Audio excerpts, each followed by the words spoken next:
என்னடா பண்ணி வச்சிருக்கீங்க? சொந்த கட்சிக்காரனே கட்சி விட்டு விலகுற அளவுக்கு ஊழல் பண்ணி வச்சிருக்கீங்க. இந்த வீடியோ பாருங்களேன். பாத்தீங்கன்னா பார்ட்டி ஃபண்டுங்க. கோவை மாநகராட்சி மட்டும் இல்லைங்க, எந்த தமிழ்நாட்டில் எந்த ஒரு டிபார்ட்மெண்ட்டுமே பார்ட்டி ஃபண்ட் இல்லாம கடந்த 5 திமுக ஆட்சியில் செயல்படல.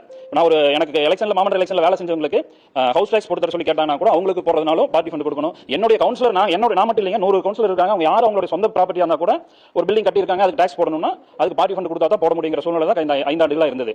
அது இல்லாம பாத்தீங்கன்னா இந்த கான்ட்ராக்டர் ஆகட்டும், அவங்களுக்கு எல்லாம் பாத்தீங்கன்னா அவங்க கிட்ட ரோடு தரமில்லாத ரோடு போறாங்கன்னா போய் கேட்கற ஏன் ரோடு இவ்வளவு குவாலிட்டி இல்லைன்னா அவங்க சொல்றாங்க நாங்க வந்து என்ன டெண்டர் அமௌண்ட்ல பாதி பணத்தை வந்து நாங்க பார்ட்டி ஃபண்டுக்கே போயிருது, எல்லா லெவலையும் நாங்க கொடுக்குறோம். இதுல பெருசா சொல்லிக்கிறீங்க திமுக காரெல்லாம் கொள்கைக்காரன், திமுக வந்து கொள்கை கூட்டமுள்ள ஒரு கட்சி அப்படிங்கிறீங்க. எனக்கு என்ன ஒரு டவுட்னா, பேரறிஞர் அண்ணா தான் திமுகவை தோற்றுவிச்சாரு. பேரறிஞர் அண்ணாவோட கொள்கையை நல்லா படிச்சு பார்த்தாச்சு. பேரறிஞர் அண்ணா வந்து பார்ட்டி ஃபண்ட் வாங்கணும்னு ஏதோ ஒரு கொள்கையை ஏதாவது சொல்லியிருக்காரா? உங்களுக்கு தெரிஞ்ச நீங்க கொஞ்சம் சொல்லிட்டு போங்களேன். இப்ப தமிழக வெற்றி கழகத்துக்கு கொள்கை இல்லாத கூட்டம்னு சொல்றீங்க. காமராஜரை கொள்கை தலைவர்கள் ஒருவரா நாங்க வச்சிருக்கோம்.